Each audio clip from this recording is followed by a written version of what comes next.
The day everything fell apart started like every other, with a spreadsheet, a black coffee, and a sense that I was finally being trusted with something that mattered. I'd spent years working my way up in the finance department of a mid-sized manufacturing firm outside Atlanta. Not exactly Wall Street, but I liked the structure. Numbers didn't lie. People did. But if you followed the numbers long enough, they always told the truth. So when the CFO pulled me into his office and said, "We need you to lead an internal audit," I didn't blink.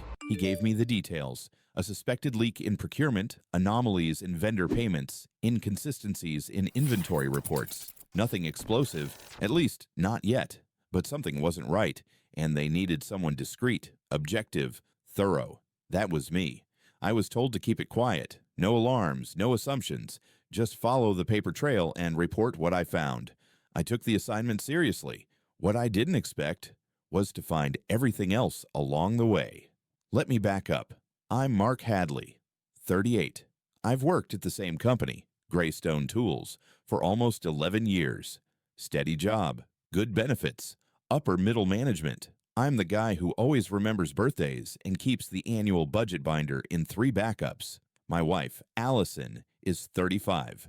We've been married 8 years. She works freelance in PR, mostly corporate branding, a few event campaigns here and there. She'd done some consulting with my company years ago, helped plan a couple of leadership retreats and internal messaging projects. But that was ages ago. I didn't even think about it until I stepped into my boss's office and saw her face. But we'll get to that. The audit started normally enough. I reviewed vendor contracts, cross-checked monthly expense reports, followed up on duplicate invoices. It was tedious, but I didn't mind. I was in my element until I noticed one vendor, West Point Supply Co. It showed up every month for the last 18 months. Invoices averaging $9,800, always just under the $10K threshold that triggered automatic review by the board. Clever, quiet, intentional. But here's the catch. West Point wasn't listed in the official vendor database. No tax ID, no corporate contact, no address beyond a P.O. box in Roswell.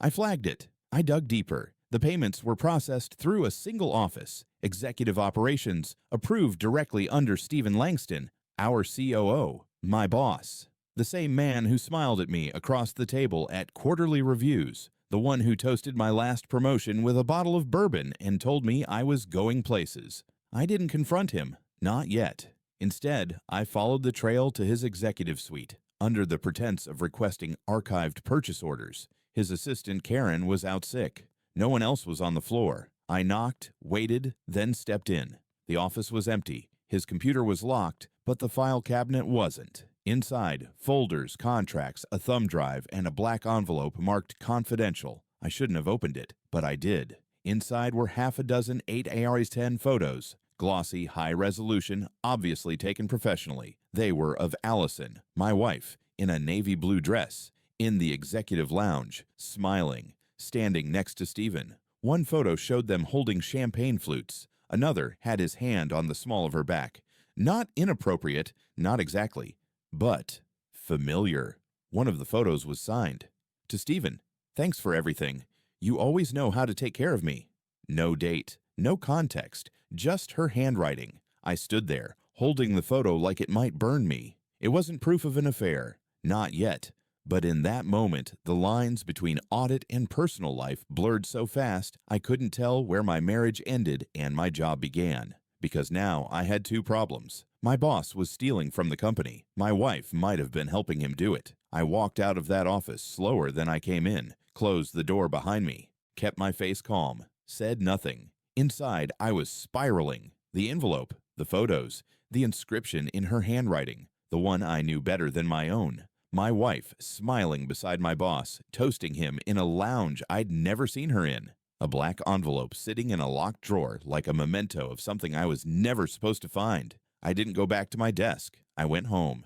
I told myself I was working remotely that afternoon, but the truth was I just couldn't sit in that building another second. I paced the kitchen for an hour before opening our shared home computer. Allison's schedule was always flexible. She said that's why she loved freelance. No fixed hours, no oversight, just clients and deadlines and occasional lunches that ran long. She'd said she hadn't worked with Greystone since 2020, but the email history said otherwise. I opened her Outlook archive, and there it was. Dozens of messages with Stephen Langston, subject lines like room reservation, exec suite, West Point follow-up, confidential, need to chat before the next invoice hits. The emails weren't flirtatious. They were professional, mostly, but they shouldn't have existed. And one thread hit me like a truck. Stephen, your rewrite of the West Point description is perfect. Legal won't touch it if it looks that clean. Allison, told you I'd cover you. Just make sure the next one goes through under 10K like we discussed. I sat there staring at the screen,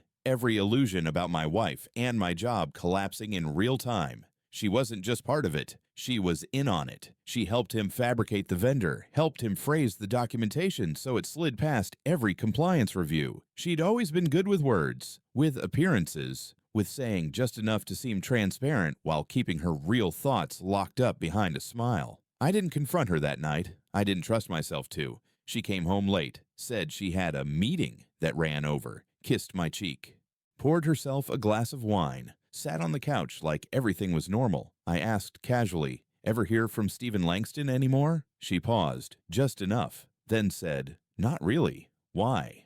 I just nodded. Saw an old event photo at the office. "You two look tight." She smiled. That was forever ago. And went right back to scrolling her phone, lying to me with the same face she'd used on our wedding day. The next morning, I came in early. I made 2 backups of the thumb drive I'd found in Stephen's cabinet. One I stored in a safe deposit box. The other I uploaded to a secure cloud drive I controlled. Inside were PDFs of every West Point invoice, vendor agreements, email chains, expense logs, everything they had tried to bury. I took it to Julia Ferris, our general counsel, no preamble. Just handed her the drive and said, "You'll want to see this." She looked at me like I'd dropped a grenade on her desk, which, in a way, I had. I told her I had no intention of going public. Yet. I didn't want drama. I just wanted the company to know what was festering at the top. "Do you have personal involvement in this?" she asked carefully. "No," I said, "but I have a conflict, and it's personal." I didn't elaborate. She didn't ask. She said she'd review the files and get back to me by the end of the week. By Thursday, Stephen was on leave pending internal review. On Friday, his office was cleaned out. HR sent out a memo that read like a retirement notice. "We thank Mr. Langston for his years of service and wish him the best in his future endeavors."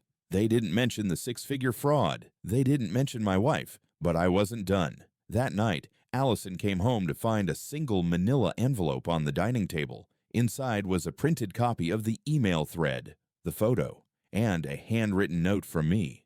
"I did the audit. I found everything. I don't want your explanations. I want your keys." She didn't say a word. She packed a bag. And by Monday, she was gone too. In 5 days, I lost my boss, my wife, and every illusion I'd built my life around. But for the first time in years, I knew exactly who I was and what I was done being. The Monday after she left, I walked into the office 30 minutes earlier than usual. The silence hit different now. No texts from Allison, no good luck today messages, no steaming cup of coffee waiting on the counter with that stupid little note, "You've got this." Turns out, she never meant any of it. But I was done chasing meaning from people who wore masks better than most actors. Stephen Langston was out. The CFO called me into his office late that morning. He didn't say, "Thank you." Men like him rarely do, but he looked at me differently now, like someone who'd underestimated a quiet accountant and realized too late that I'd been paying attention the whole time. "We're going to keep this quiet," he said. "No press, no legal action if we can avoid it. It's cleaner that way." "Of course," I said.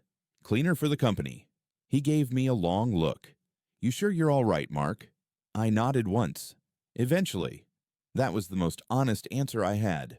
I moved into a short-term apartment across town. Just me and a mattress on the floor and a laptop on the kitchen counter. I started running again, not to stay in shape, just to burn off the extra thoughts. I worked later, ate less, drank more than I should have some nights, but never enough to lose focus. And in that space, something strange happened. I got better, not happier, but sharper. I wasn't afraid to speak up in meetings anymore. I wasn't the guy waiting for permission or trying to stay invisible. I had been invisible, and it nearly let 2 people walk over me like I didn't exist. Not anymore. A few weeks later, Julia from legal reached out. "I need you in the room for the final report to the board," she said. "You were the one who uncovered it. You should be there." It wasn't a suggestion.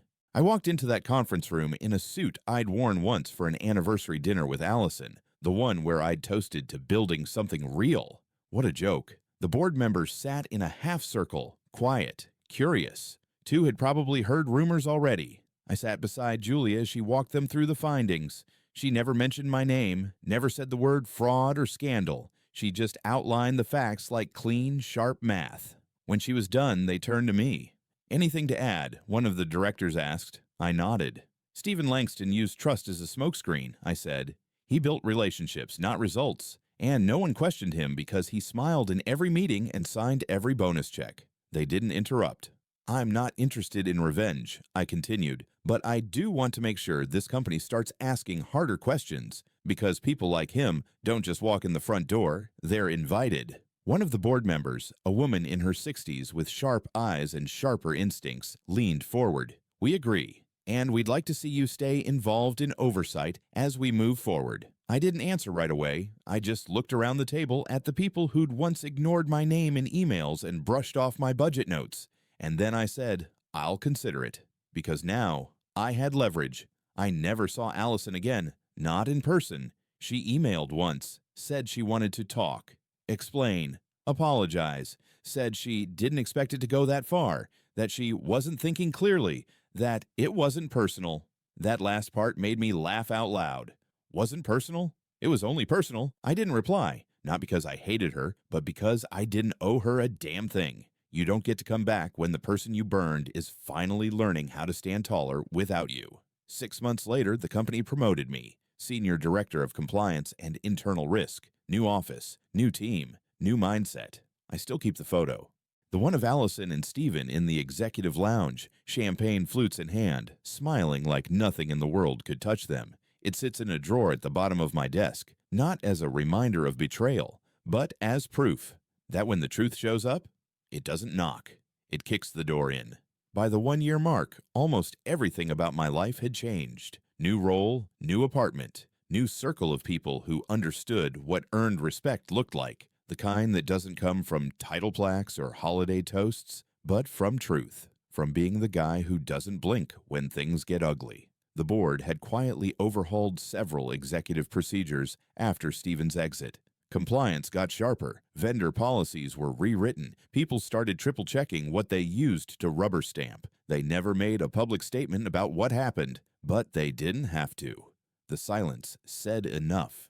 Stephen faded fast. Last I heard, he took a consulting job in Texas, which probably meant no one else would hire him in the same city where he'd built his name. His LinkedIn went dark. His name never came up in meetings again, like he never existed. But I remembered, because guys like that only leave scars if you let them. As for Allison, she sent me the divorce papers 4 months after she moved out. No lawyers, no drawn-out drama, just a quiet envelope in my mailbox and a post-it inside that said, "I'm sorry for everything. I hope you find someone who sees you clearly." I couldn't. It was probably the most honest thing she ever wrote. I signed. No note in return. I wasn't bitter anymore. I was done. I started running a little farther every morning, ate better, slept more. I met someone eventually. Nothing serious at first, just a soft conversation in the back of a bookstore that turned into dinner, then a weekend trip to Asheville, then something I didn't think I was ready for until I was. Her name's Emily, no connection to my company. Doesn't care about titles or pasts, just asks the kind of questions people ask when they actually want to know you. She knows about Allison, about the audit, about everything. She didn't flinch, just said, "So you finally stopped letting people take pieces of you." And she was right. I did. One night, I found myself back at the old Greystone office, waiting for an after-hours meeting. I took the long way to the conference room, walked past the old hallway where Stephen's office used to be. It was someone else's now. A new name on the door. A new rug. Fresh paint. I paused for a second. Just one. Then I kept walking. No weight on my shoulders, no fire in my chest. Just peace. The kind that doesn't come from revenge. The kind that comes from rebuilding. Piece by piece. Brick by brick. Until the life you're standing in finally feels like it belongs to you. and no one else.